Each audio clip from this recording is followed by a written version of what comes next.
In tonight's episode, we open a box, flip through a manual, struggle opening a package of batteries, play a game, and read some very appropriate 1972 trivia cards.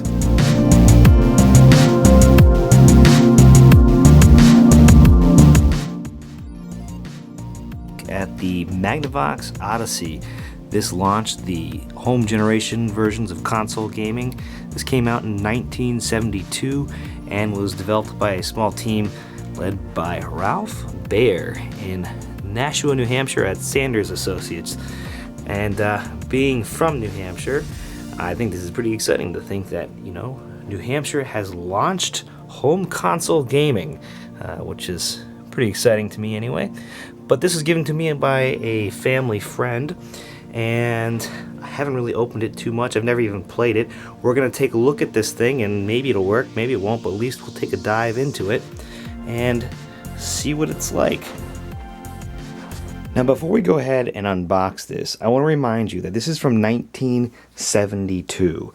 This is the launch of home console gaming as we know it today, and you can tell that, just by these happy children right here and that happy family down there playing with their interactive television set. Now, Ralph Baer came up with this development in the brown box prototype he had done in 1966, and we have, the product we see now after Sanders Associates had licensed that to Magnavox.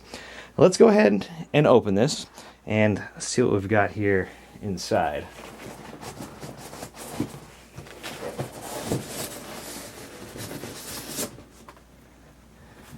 Some game cartridges or game cards here. Cards. Poker chips. Let's take a look at one of the game cards here. This is numbered number 6. Hold on a second. Let's take a look. We've got 1, 2, 3, 4, 5, 6. I could not tell you which game is which, but there you go. We've got 6 cards. Okay. And nothing is labeled on the back either. Now, I believe this operates more like a series of jumpers because the logic they're using now is way before microprocessors. They're using diode transistor logic to do everything on the Magnavox Odyssey.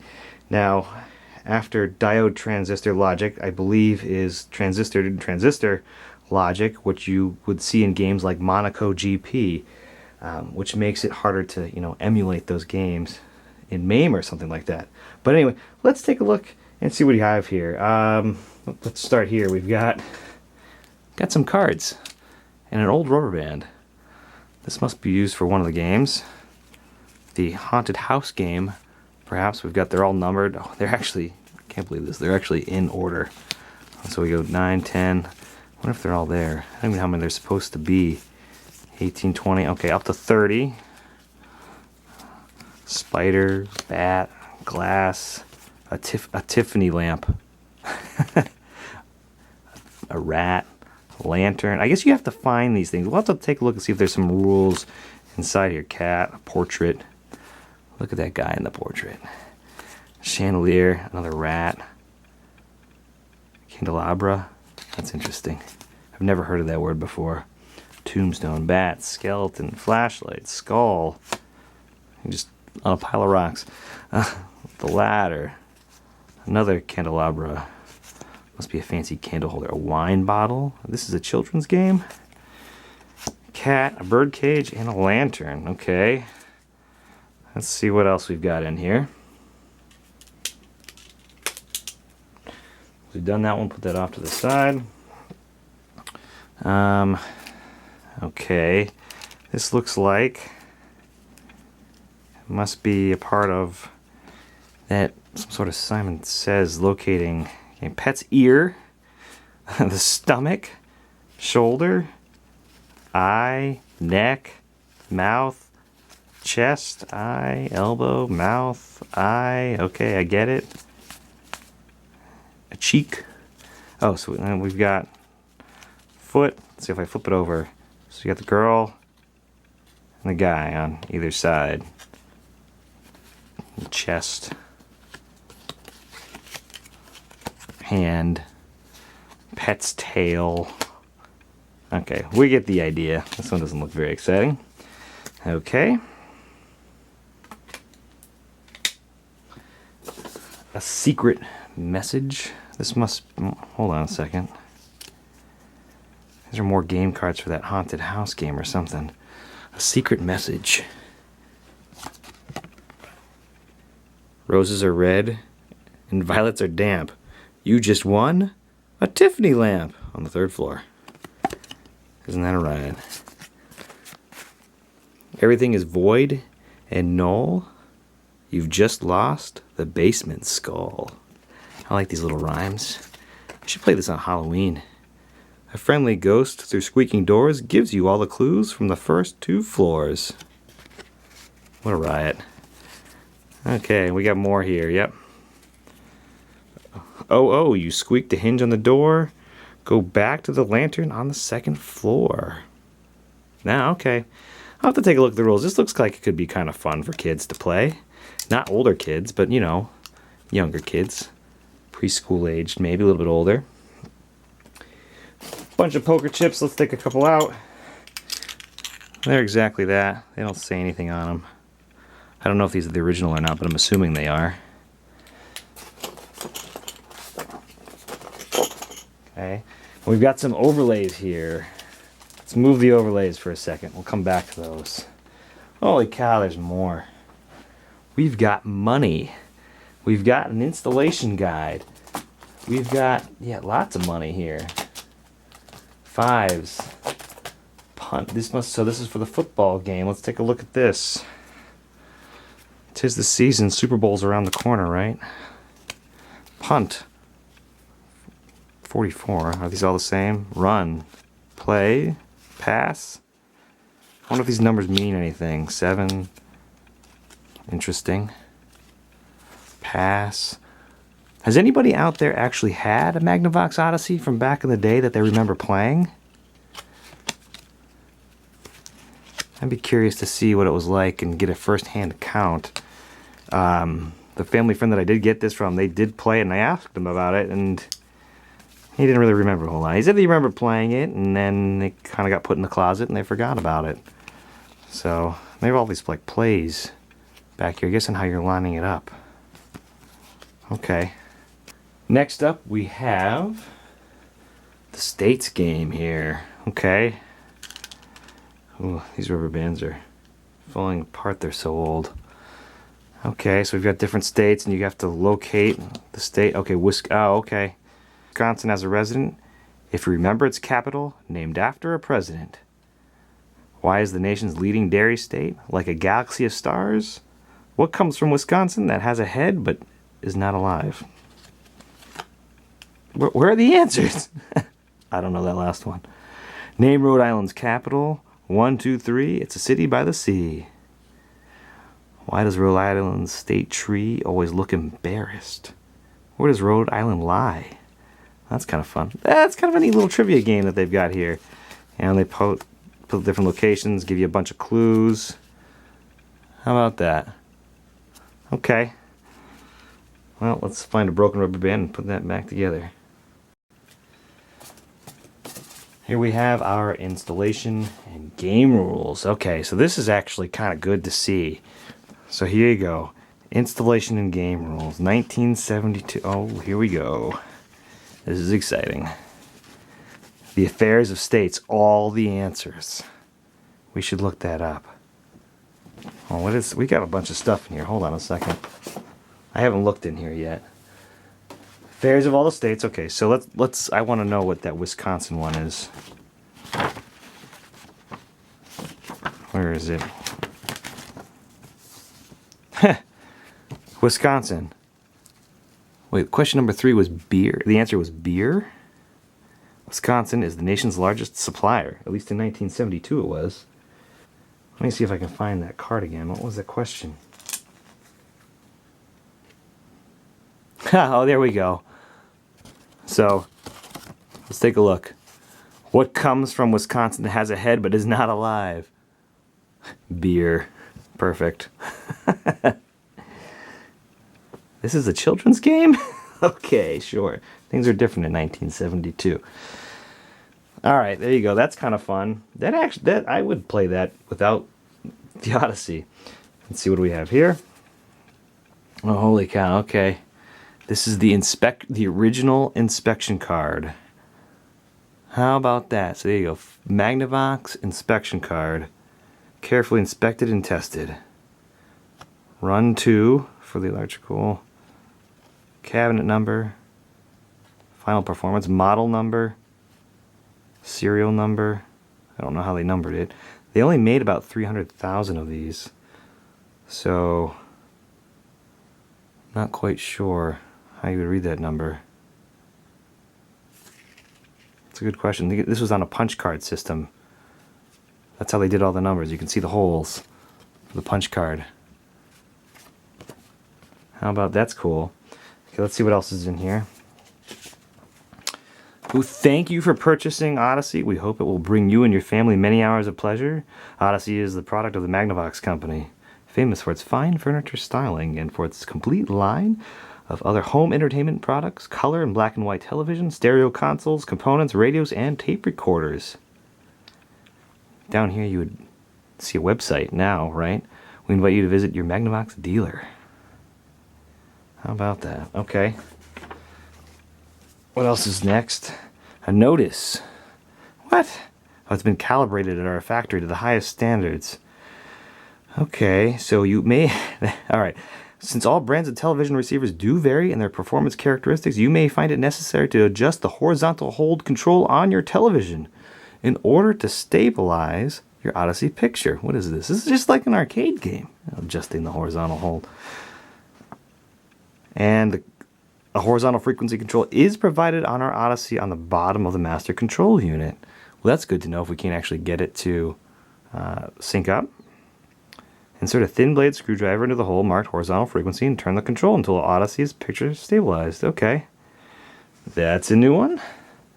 This is kind of fun to dive into. And how to get service on your Odyssey system after the first 3-month use period. Do you think this will work? I mean, I would be applying for out-of-warranty service here. Okay. So, place a letter describing the problem. And just enclose a check or money order for $14.95. Oh, that's not bad. Get this thing fixed for $15. You can send it to San Francisco, LA, Chicago, New York, Dallas, Cleveland, and Atlanta. Send it wherever is closest. One of those service locations. All right. Well, there you go. Let's take a quick look at the manual. We have Odyssey, the electronic game of the future. So this is an electronic game simulator that easily attaches to any 18 to 25 inch diagonal television, either color or monochrome. Okay. Odyssey is thought, action, and reaction. And it's an electronic teaching aid tool, and it can be used to help your child learn numbers, letters, geography, even abstract thinking. At this time, Magnavox was a leader in the field of quality electronics for over 60 years. Let's take a quick look at our table of contents. We've got installation instructions, game rules, because this is essentially an interactive board game. Well, a digital or board game, right? So we got table tennis, football, hockey, skis, submarine, cat and mouse, haunted house, analogic roulette, states, Simon Says, performance checklist, additional games and game materials, warranty and out of warranty service. Alright, let's turn the page and see what we got. This is how we would back in the day. We need batteries. Batteries? What? Batteries are used to power your Odyssey. Remove the lid in the battery compartment. Alright. 6 C-cell six C-cell batteries? You're kidding me. Okay. Channel switch is provided inside the battery compartment. It's for either channel 3 or 4. Okay. Ooh, an external power jack. Okay. May be used and optional 9 volt. Okay, optional. That means they sold it separately. Okay, the adapter may be purchased at my local dealer. Okay, so eBay. All right. This is okay. Take a look. Everything's connected. Yep. The game cord is used to connect to the master control unit. Okay, yep.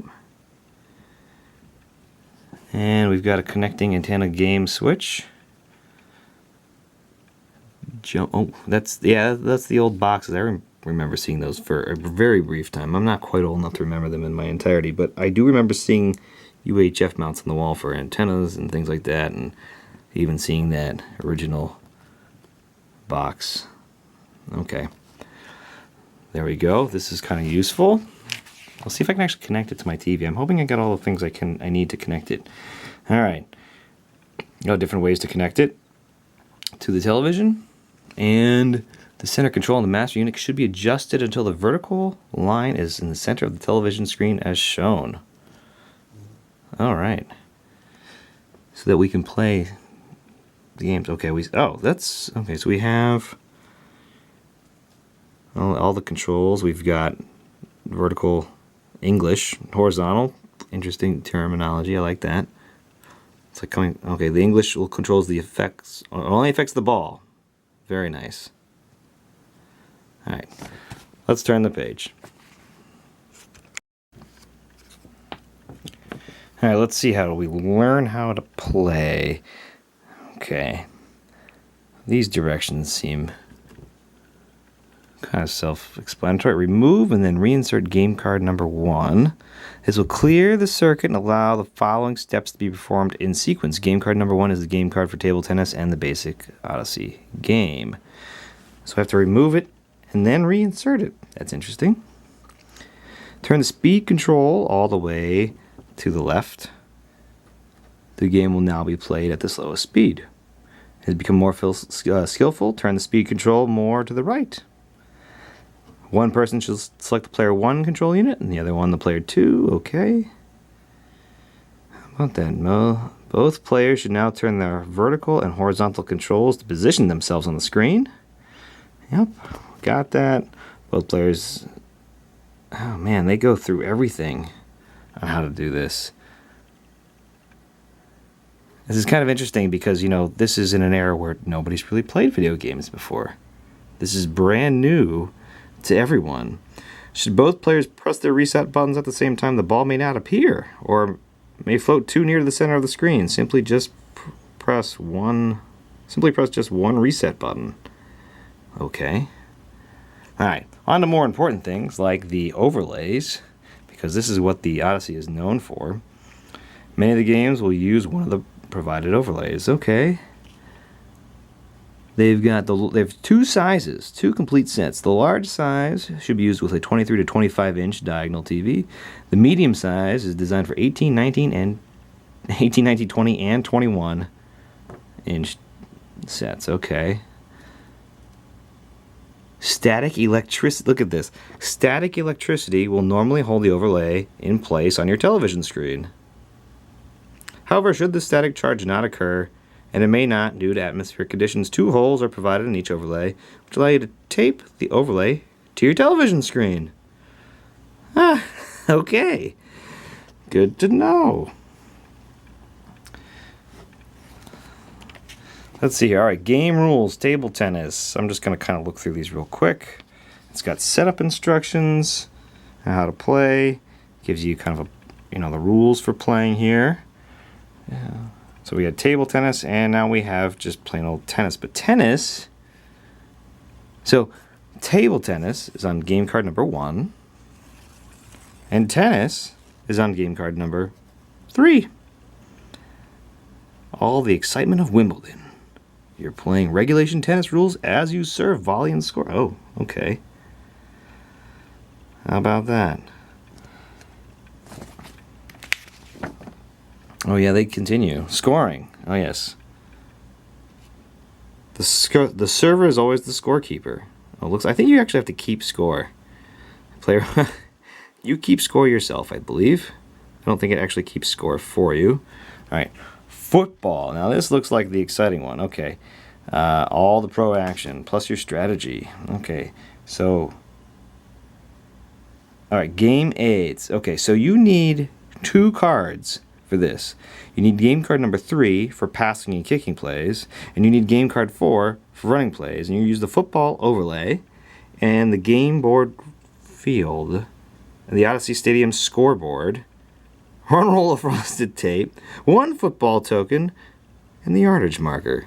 Okay, so we got, and then here we go. We got our deck of cards: run, pass, kickoff, punt. Yep, play. Okay. Let's take a look and see what we have here. So here's the football board here. This is the field and the computator. Man, look at that. This is essentially a board game where you can use your TV to keep track of everything. Okay. So there's the board, and we'll put that off to the side. And here is this is our scoreboard, right? Yeah, downs with the little wheels on the back. Yep. So downs, third down. See that right here? It turns. Okay, 1, 2.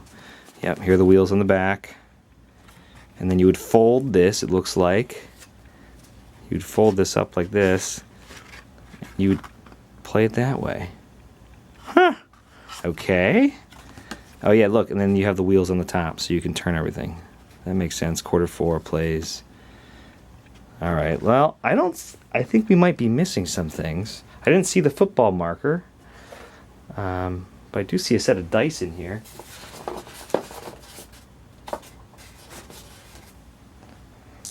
And we got some dice. That's too bad. There's no marker. It'd be kind of cool to see. Well, that's football anyway. And we'll look at the overlays here in a minute. All right. Oh, geez, look at all the setup that's involved. Yeah, this is the setup, the play, the kickoff. All right, wow. Oh, wind factor. Oh, you roll the dice and determine the wind effect from the computator on the game board. All right, that's what that is. So that is for the wind factor. And you can, oh, there's your football token and where you put it. And that the yardage marker is to show 10 yards from wherever you're at. Okay, good. That makes sense. That is football anyway. Activating the play. All right. The offense puts the appropriate game card in the master control unit. Game card 3 for passing, kicking, or punting. And game card 4 for running. After each play has been noted on the game board, the offense positions his light on the overlay in the same place as the football token. The defense takes his position 1 light square away. Okay, wow. The running play. Man, they go through all the different plays you can do here. All right. Passing play using game card 3. This is quite the process to actually play football. This is definitely not Madden or any other variety of football. Okay. Well, there you go. Those are all the football instructions. And here you go. Hockey. Probably a little bit. It still uses game card 3 for hockey. You're going to need the scoreboard and some frosted tape, game card 3, the overlay, and how to count goals. So a goal only counts in certain ways. Okay. And they go through icing. Oh, you can. How about that? This is interesting. I'm curious to see if I can get this to work on the TV. I'm very curious to see how this works. Okay. Ski. Be the fastest skier down the slopes. Designed to encompass the beginner, intermediate, and advanced skier. You gotta watch out for the hazards and the flags. You're gonna need game card 2 and the overlay. You definitely need the overlays in this game. Alright, decide which of the 3 trails you're going to ski. And yeah, so it looks, you know what this looks like is you have to kind of follow the line with your controller. That's what it looks like. You're kind of following your line with the controller, and you're making sure that you can do it.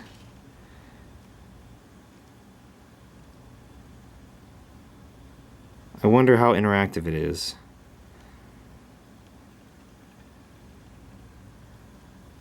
Okay, alright, here's submarine. Navigate your convoy into safe harbor as you pass through dangerous submarine-infested waters. You need game card 5.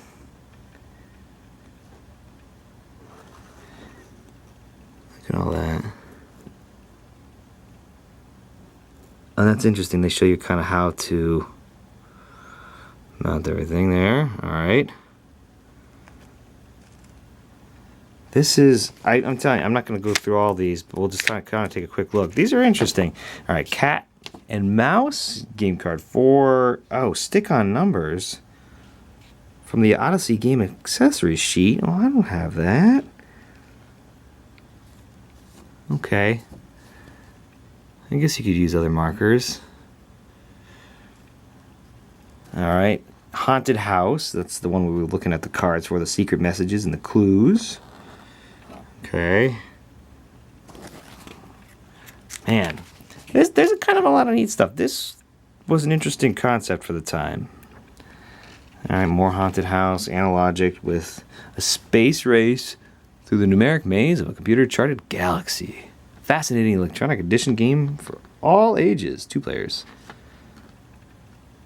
That's interesting. A lot of things are using game card 3. Use the game chips to set up. Okay.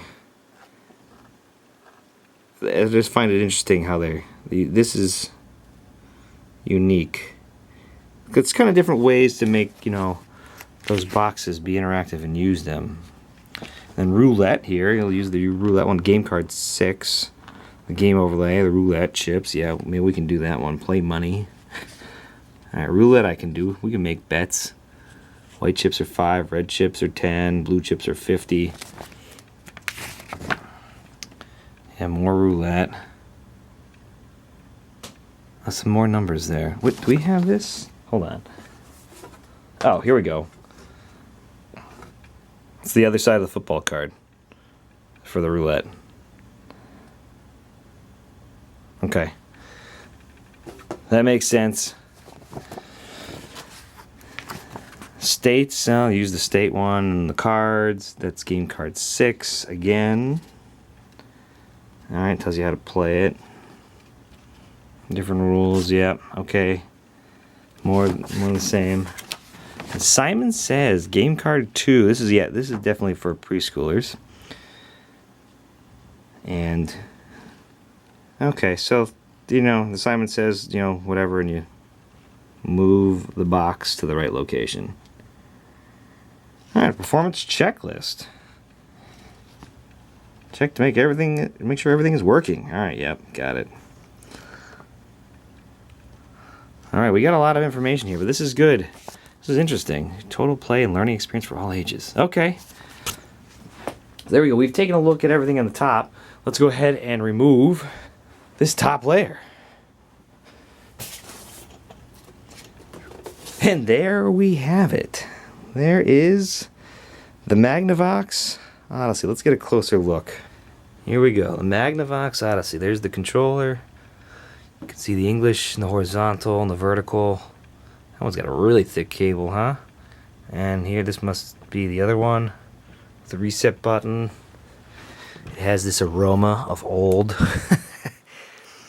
You can definitely smell it. It smells of ancient storage attics. Kind of a musty smell. There we go. Alright, let's take it out and get a closer look here at the Odyssey. Alright, let's start here with the main unit. This is, I gotta back up, this is a decent size. Okay, there's the slot for the game card. Alright. And so over here on the top, this says external power. We've got our player 1. This looks like a Molex connector from that we use in the arcade hobby. We have the centering knob there. If remember, they said that vertical line needed to be in the center. Let's see. Must be another accessory that you could use here. That's what it says there, accessory. A game cord. Speed and player 2. The game cord must go to the television. I don't know if I have a game cord. We'll have to figure something out. Okay. And here is the back side here. There's our number and everything. The horizontal adjustment that we would, need to adjust the frequency on. Our patent numbers. Let's take a look inside the battery compartment. Oh man, I hope nobody left batteries in. It doesn't feel like there's batteries in here. Can I get this open? No. There we go.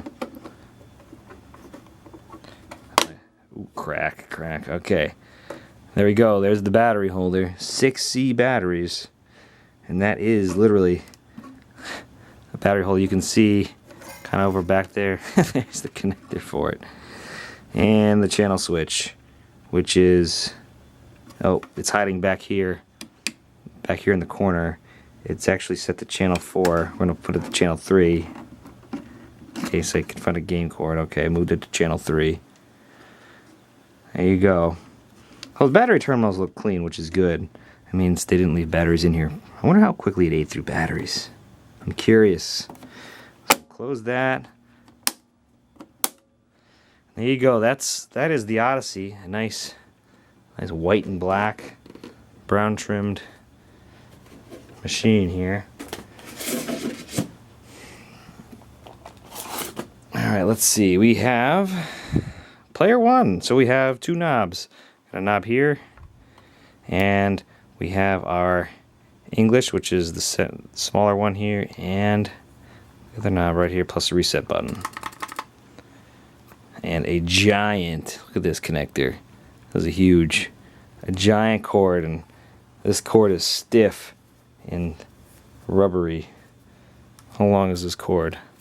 It's not bad. I mean, you sat close to the TV then, but right? It's probably as long as a Sega Genesis cable. Oh, here's the bottom. Let's take a look. Some assembly there. Okay. Alright. We'll put that off to the side. Take a look at the other one.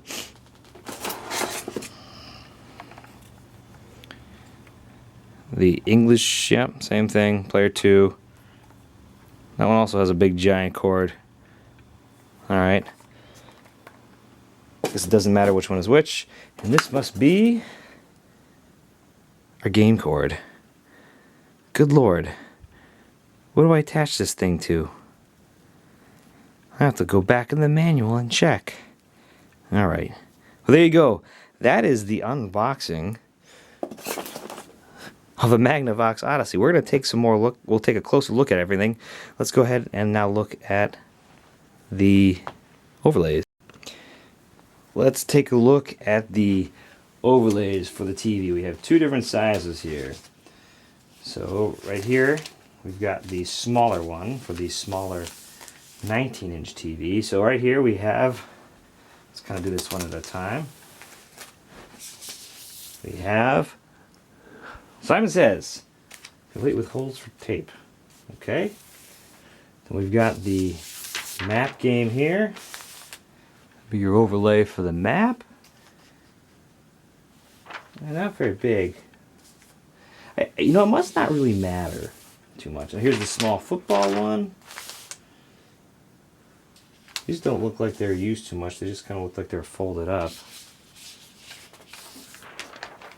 The cat and mouse overlay.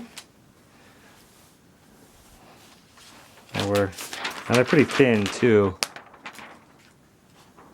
They're still holding up though, which is good. And this is the analogic, the one on the distant galaxy. You can see the galaxy there in the middle. All right, here is. Ooh, this is a nice one. This is actually kind of cool. I'd almost hang this up in the Halloween time. So this is the haunted house one. And I wonder if this is how they made this. Maybe this is silk screened or something. Backed it up so you guys can see it. You've got all the little different things in there. There's the skull down here on the bottom. Where's the wine bottle that we saw earlier? There we go. There's a wine bottle. It's green. Sitting on top of the fireplace. Let's see. Is there any more? Oh, here's another wine bottle down here on the table. Okay. And tennis. Obviously, there's tennis.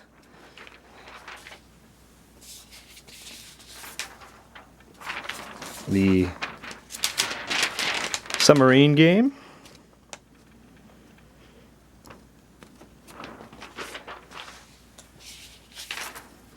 And the skiing one. Okay. This is ski. You follow. You take the different trails. This is like a hand-eye coordination test. This might be one of those games that people do after they imbibe with some libations, perhaps.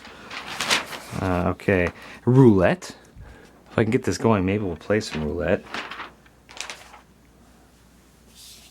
And hockey. See, we got the goalie. A face-off. All right. You could either be the yellow team or the green team. There we go. And then we just have the larger versions as well here. Let's see. So the same thing, yep. Kind of go through, see if there's anything interesting here. Wonder which one they played the most when they had this. Doesn't look like they played many of them. Can't really tell. The 19-inch one, or the smaller TV size, they look like they didn't really get used. Haunted house. Trying to look, see if there's any signs of life. Tennis. Not seeing any signs of like, oh hey, maybe we'll use this one more than the other one. Roulette. Maybe they played roulette? I don't know. Not really seeing much sign. I was looking to see maybe we could find some tape or something on here. I don't see much sign of life. I was hoping to find, maybe some old Scotch tape lying on here. But there you go. Those are the overlays. This is the bigger one. Let's see if I'll hold up the smaller one so you can see it next to it. There's tennis next to the football, and you can see that they're a little bit different sizes. But there it is. All right, so those are all the overlays for the Magnavox Odyssey. All right, so we've got the Magnavox Odyssey out from 1972. We've unboxed it, and now it's time to do something a little more interesting. Let's go ahead and take a look at what it looks like on the inside. So we'll go ahead and we'll flip over the Odyssey here. We've got a few screws to undo. We already took a look at the battery cover. So we got 1, 2, 3, 4 screws, it looks like, assuming that none are hiding underneath the rubber feet here. So let's go ahead and undo those screws and see what it looks like underneath. Alright, let's see how things go here. 1, 2,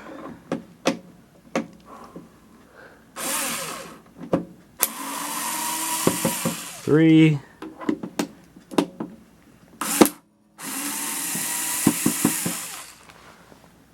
4 screws undone. Okay, let's see. Let's see how this works. We'll flip it over. Hopefully the screws fall out and we don't lose them.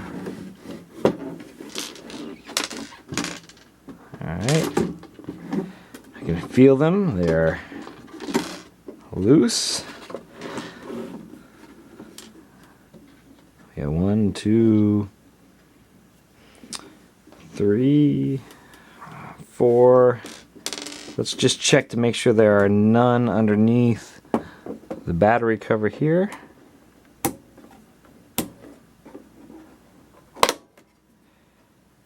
So this may be attached to the top cover. We'll see. I don't think that's actually holding the case on though.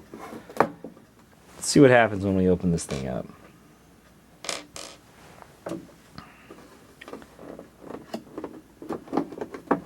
Okay, it's coming loose. I can feel it.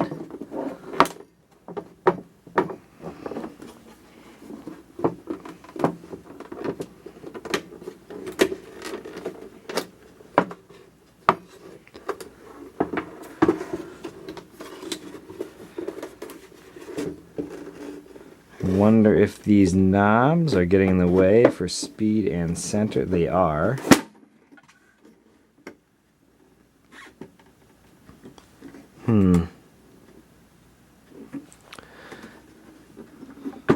The case wants to come off, but I got to take these knobs off. So let's see if we can figure out how to take those knobs off real quick. So I think these knobs will just kind of pull off. We've got our speed knob here and our centering knob here. Just gonna slowly try to pull this knob off. Yep, okay, so it just kind of pulls off and you can see the knob there, and this is what it looks like underneath. So that knob just kind of comes off. That was easy. We'll do the same on the other side. Okay, so we got our two knobs, our center, our speed knobs are off. Let's go ahead and see if this just kind of pulls off now. In theory, as it should. Yeah, there you go. Okay. Would you look at that?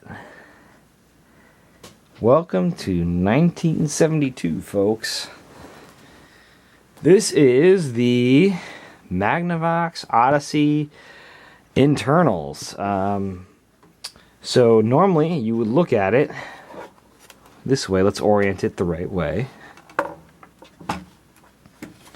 This is how the game cards would go. So the game card would sit here. That's interesting. They have a whole bunch of other little cards that sit in these slots here. I've never seen the inside of a Magnavox Odyssey before, so this is the first time for me, as it is for you as well. Some capacitors in here. I'm just kind of quickly checking to see if any of these capacitors look like they're leaking or anything else like that. I hope not. I don't see anything that's looking bad at the moment. Isn't that funny? They've got the board label ball speed, center adjustment. You can see the Molex connectors there, which the controller went into for the time. Player 1. Switch for channel 3 and 4. I mean, and as you look at this, man, they did not they did not clip these leads on the capacitors back very far. They're pretty long. Normally we clip them back a little bit further when we're doing something like a cap kit on an arcade monitor or replacing capacitors on the sound section of a arcade board or a PCB.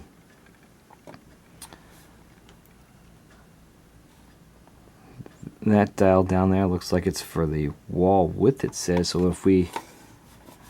the wall width. That's interesting. And they have all these little different boards that kind of sit in here.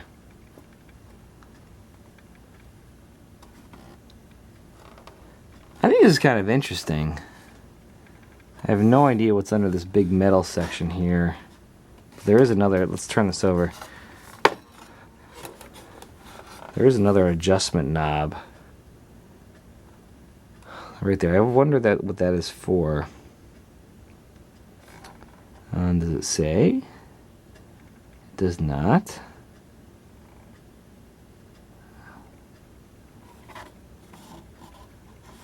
So we have... I don't know. I think this is pretty interesting to look at. This is 1972. So this is diode transistor logic. And if you look here, you can definitely see a lot of transistors and diodes and resistors. Bunch of diodes there, transistors. But man, they did not, look at this. They did not snip these back very far at all. It's kind of lazy. I don't know. Maybe that's just how they were manufactured then? A lot of little different boards. You could actually, it may be, I don't know, maybe this board is easy to work on. I don't know, I've never worked on it, but it's interesting seeing the inside of it. But there you go, that's the inside of a Magnavox Odyssey from 1972. And there you go. So we'll go ahead and we'll put that back together. Okay. And we'll see what's next. So I've gone ahead and undone the 4 screws that hold in the board just so I could flip it over and see what it looks like. It's kind of interesting to think that, you know what, those screws probably have not been touched or undone since 1972. And it's 2018. It's been a couple of years, huh? But this is the back side. Now, if you can see here, this right here, that hole, so we can zoom in, that hole right here, that's for the horizontal frequency. That's what's actually accessible through the bottom of the case. So you can adjust that. So that's what's adjustable. And we've got some marks here where people have kind of checked it as time has gone. There's, let's see, got a mark over here in the top corner. Got a mark down here. Another mark here and here. Probably where different people had soldered when they were doing the assembly of this board. That's all the marks I see. See the metal plate. This is interesting because this number here is like a mirror image. Let's see if we can see that. So this number here, it's kind of hard to see. I'm trying to get it just right, but it's actually reverse printed. I can feel it. It's there. But all the numbers are like a mirror image on this plate here. And that plate goes to whatever this giant contraption is here on the front. It's soldered in. I'm not going to undo it, but looks like it has some adjustments in there. I'm not quite sure.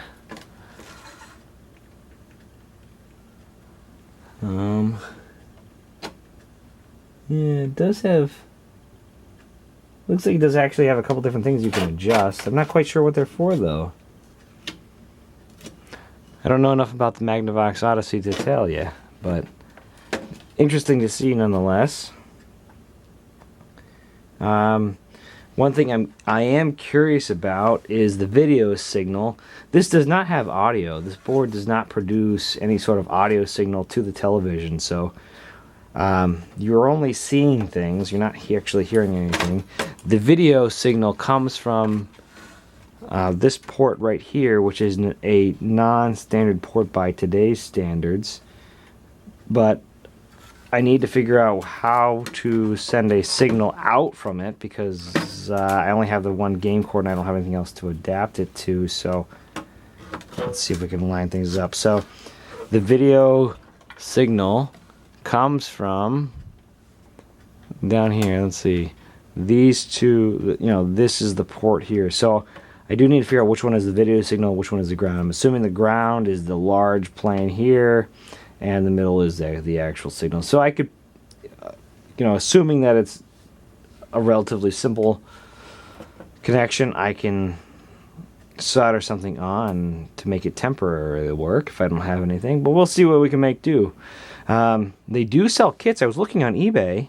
They're only like anywhere between $35 and $50 to make this work for a system this old, which in my opinion is a little steep, but it is a pretty rare item, so we'll take it as you will. But I would love to see if I can get this thing to actually work, at least for the sake of this. So there you go. That's where the video signal is. We've got the big ground plane here on the side, which makes me think that the outside here is ground, and the middle there is the actual signal. But there you go. That is the inside and the back side of the Magnavox Odyssey.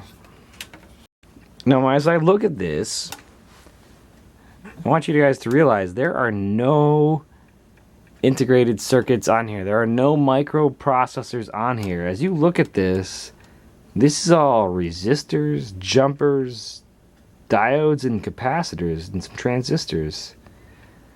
Nothing else. There's nothing else here. It's very interesting how they made things work back then. I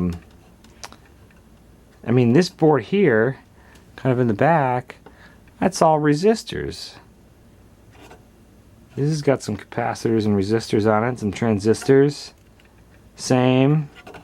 I mean, there's nothing fancy going on here by any means. Maybe for 1972, absolutely, but by today's standards, I don't think most electrical engineers would know what to do. But very unique to look at. I mean, we got things like different widths and heights we can adjust for potentiometers. You know, things for the walls, the ball. There's a potentiometer down there for the ball width, the player 2 width. There's the ball height. There's a knob down here for the ball height, the potentiometer. There's a ton of different adjustments you could do on this thing to really kind of fine tune where it is, player 2 height right there. So you could really kind of go to town with how this board functions. I'm not going to touch any of those dials because I don't even know if this thing works, but I'm hoping it does. Let's see if it works. Here is the game cord, or the video cord, for the Magnavox Odyssey. Now, if you look at this type of connector here, this isn't used anymore. I haven't seen a connector like this at all, really. But this is what would go into the RF switch, and then the RF switch would connect to the TV through the antenna screws. Now, most modern TVs don't have that anymore. I did have a game box that, or an RF switch box that did connect to the TV using a more modern coax connection, but I can't find it anywhere. But I do have this little nifty gadget. You could pick this up for a few bucks off of eBay or Amazon. All it does is it just takes an RCA style connector and changes it over to a coax. And this should do the job. I actually use this with my Atari 2600 and my Intellivision, and it works pretty well. So I'm going to try and make this work with my Magnavox Odyssey. Now, I've already put a connector together. I just made myself a quick little RCA connector here. The middle part here is the video signal, and the outer ring here, that's the ground. And I just basically took this short wire here and I soldered it to the back of the board to make this thing work. Now, let me zoom in real quick. The black wire is my ground going to the ground plane. You can tell this is the ground plane because, well, it goes just about everywhere to all the major grounding points. And the red wire comes into my video signal, and I just soldered those on. And that should provide what I need for a video signal to go to the TV. Alright, this thing needs batteries. It needs 6 C-cell batteries. I actually had to go to the store and be like, where are the batteries these days? All right, let's watch me struggle to open up a package. Batteries. Nobody can swallow one of these things. They're huge. Oh my gosh. There you go. I haven't purchased C batteries probably since the 90s. I don't think they're going to use the C batteries. Even the kids' toys don't use C batteries. Alright. Here we go. We bought 10. We bought 10 batteries.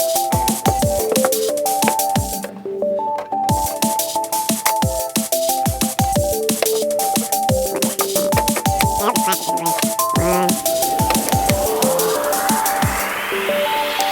One.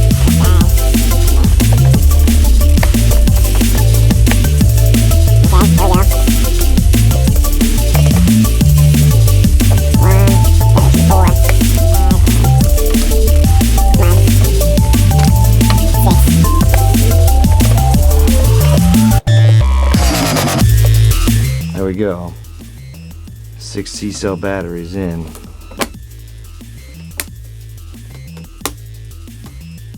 Let's plug it in and see if it works. Alright, so I've got the Magnavox Odyssey connected using that cable I made.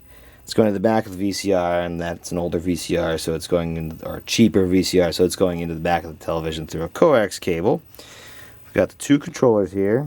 Okay. There's 1 and 2. And now I gotta figure out how to turn it on, which is interesting. So as you guys can see, I've got static on the TV. No game card is in at the moment, and I can't find an on-off switch. Let's take a look at the manual.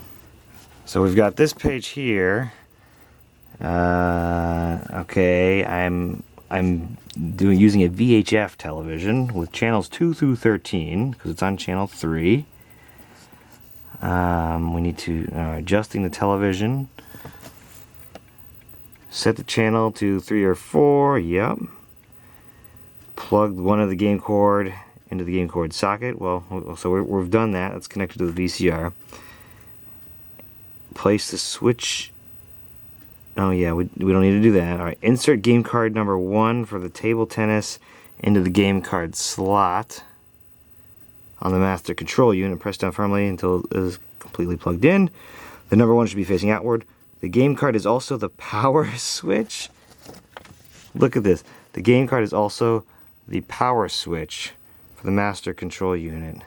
So a signal is now being sent to your television receiver. It is therefore very important you remove the game card after playing. Okay. So here is here's game card number 1, and we'll plug it in just like this, I guess. Oh yeah. Would you look at that? I hear static, and I got a line. Let's pull it out so you can see what happens.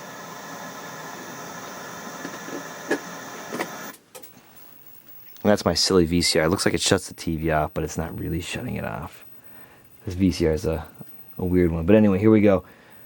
Plugging the game card in. And there's the line. And if I hit the reset button, yeah, there you go. A ball goes across. Either way. But I don't see the paddles. Oh wait, there's a paddle. Ha! There's a there's the thing. Okay. Oh, look at that. Look at that block. It's moving. I can control it where it goes. Okay. But I need a friend. Hold on. Can I be my own friend? Where's the other one? I can't find the other one. There's another one here somewhere. Right?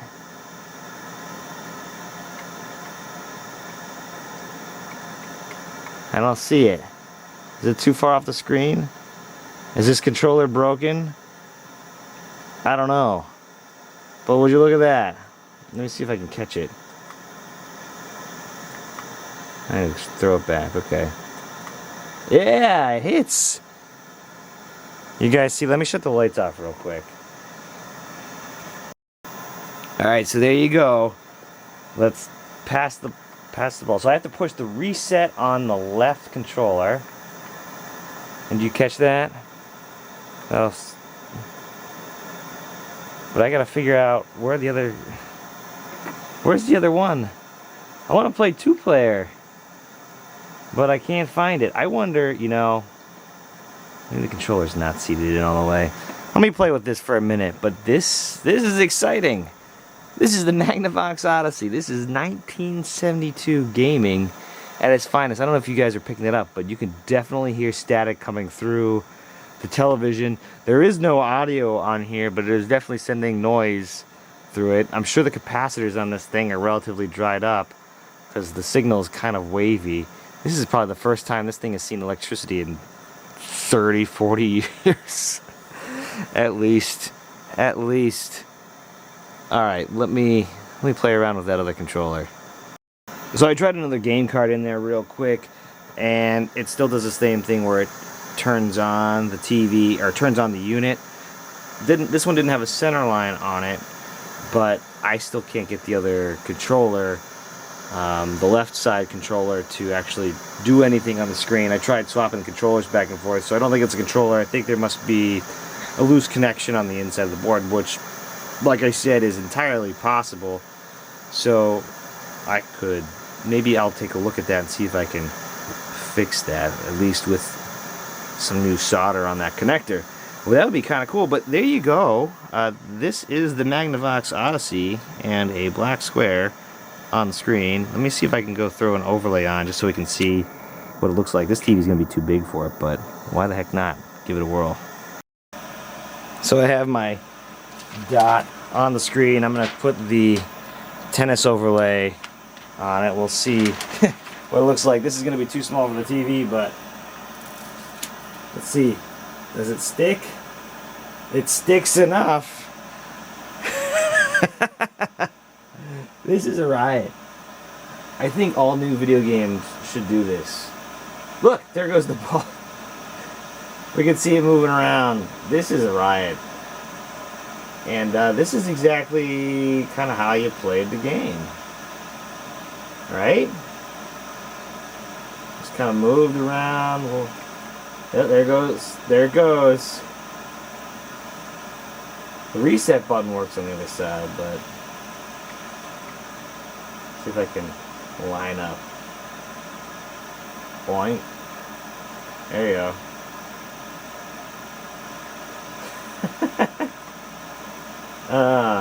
There you go.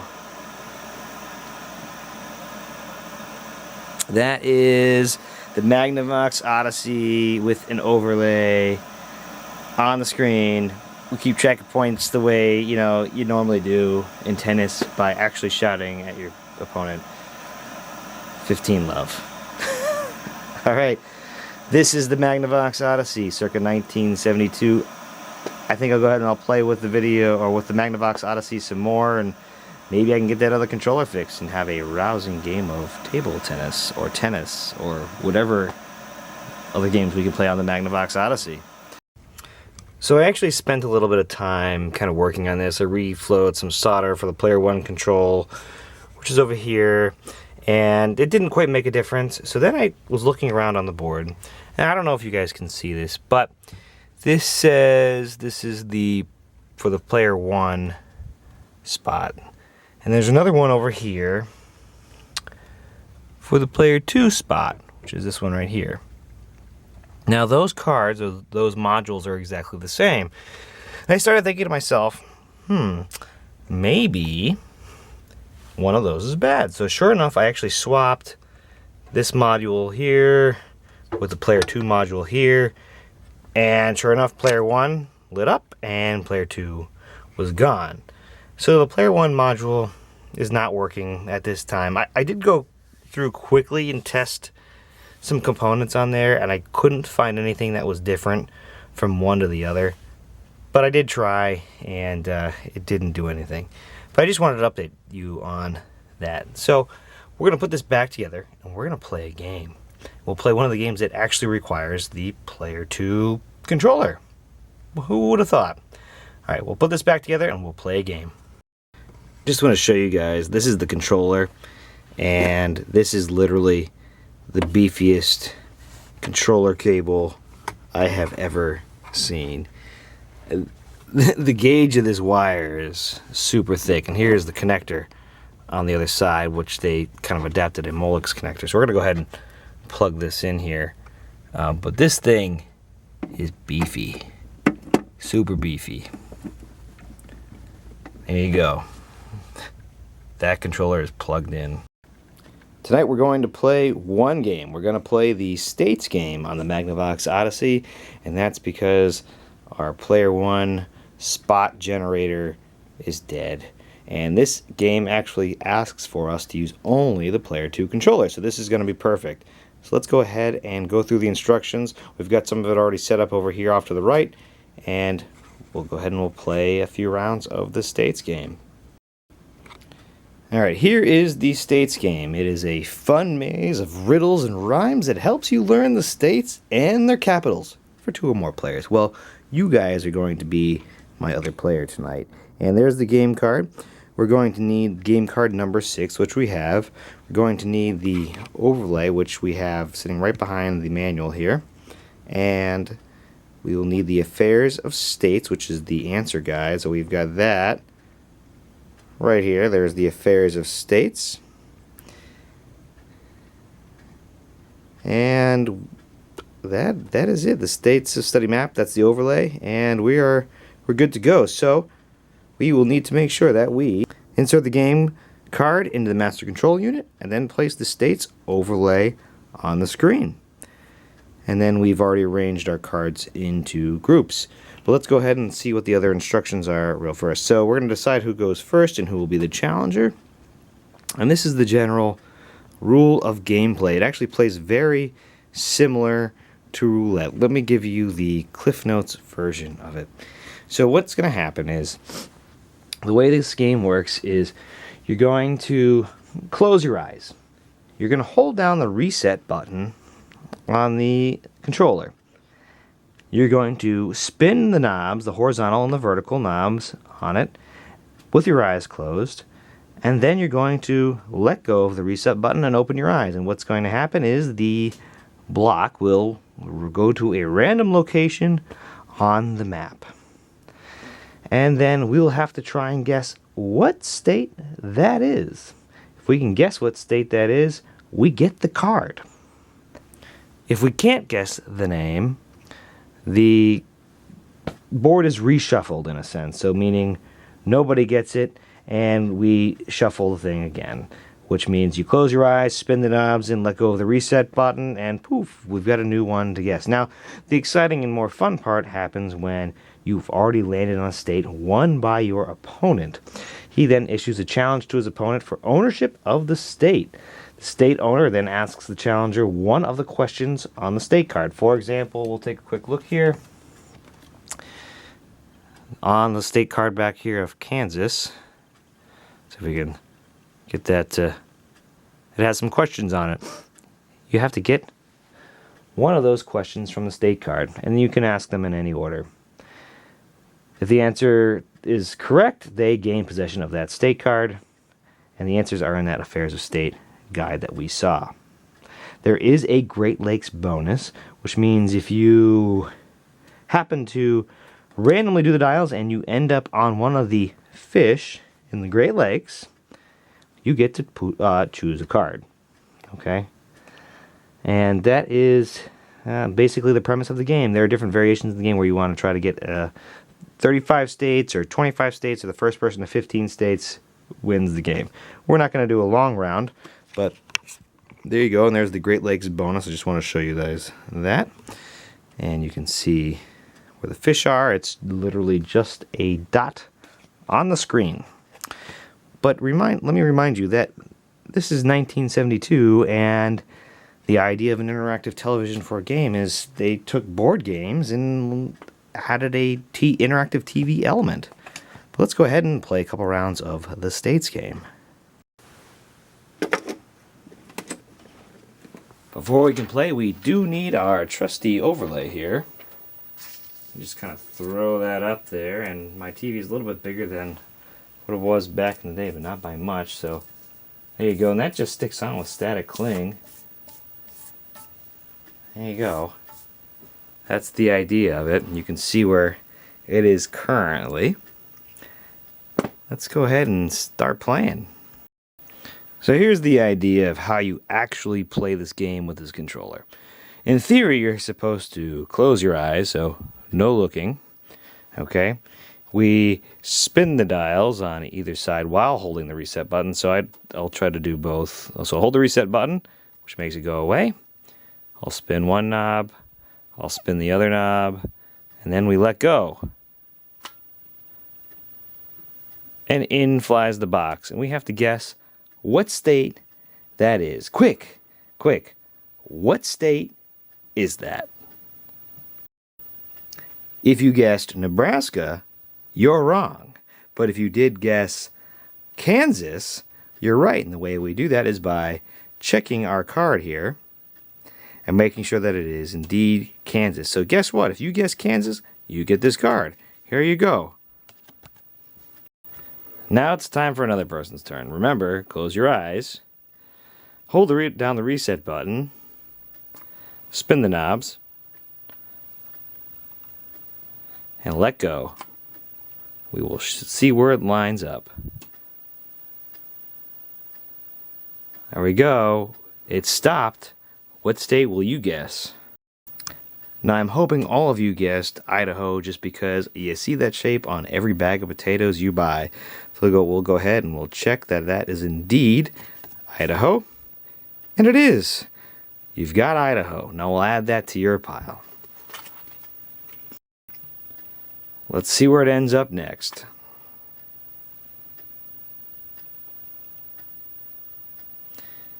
So if it ends up in one of these spots here, let's zoom in so we can see it.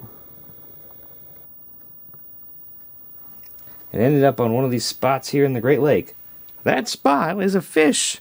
And because you caught the fish in the Great Lake, you get to go pull any card from the pile, and now you have an extra card. The nice thing about owning that card when you land on one of these spots is that card is permanent. If somebody lands on that state, they can't actually take it from you. Now, because we landed on that fish in the Great Lakes, I'm going to take New Hampshire. And this is kind of in honor of Ralph Baer and the state that he resided in when he was working on this. So there we go, we'll take New Hampshire. And while we're here, let's take a look at some of the questions here for New Hampshire. New Hampshire's capital has an easy solution. It's the same name as a town of the Revolution. Can you guess? Concord. Why is one of New Hampshire's biggest rivers like a happy truck? I don't know. This is 1972 jokes. Because it's the Mary Mac. Ah, I get it. Mack trucks. And the last one, because you guys saw the answer, why is New Hampshire's only harbor like the top of a wine bottle? Because it's Port's Mouth. Ha! Oh boy. These are great. Oh man, these are actually pretty good. I kind of like these. We spun the knobs, let's let go.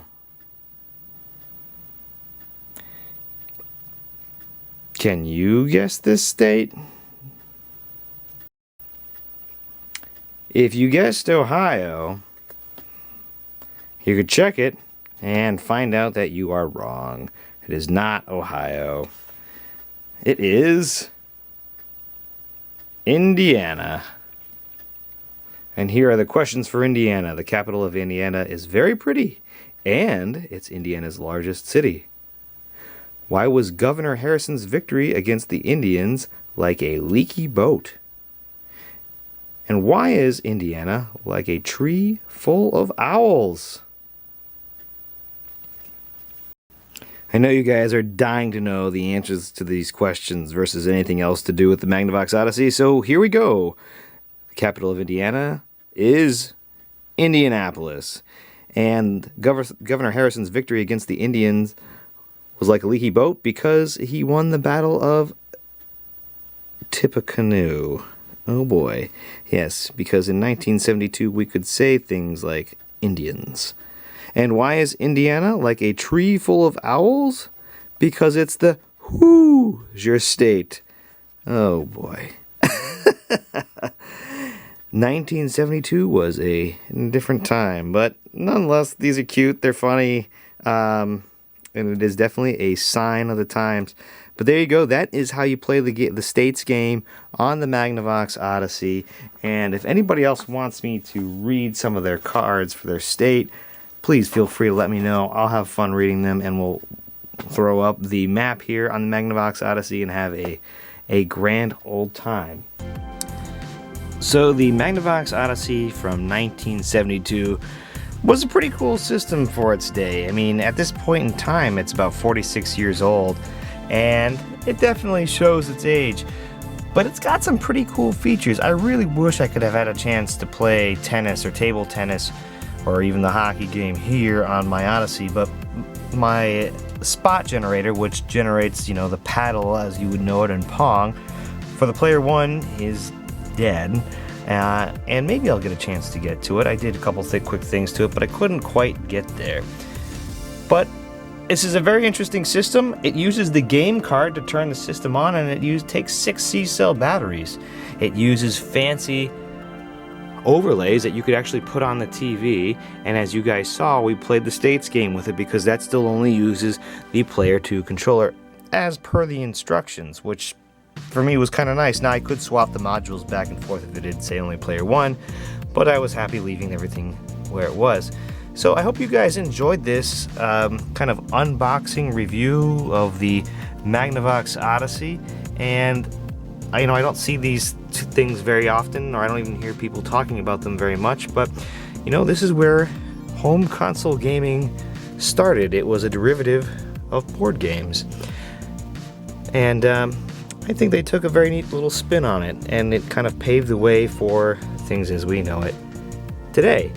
But there you go, there is the Magnavox Odyssey, and as always, if you have any questions or comments, please feel free to let me know. And if you want me to read any more of those state cards for the States game, you let me know. Those questions are very 1972 appropriate. Alright guys, thank you very much for watching, and as always, have a good evening.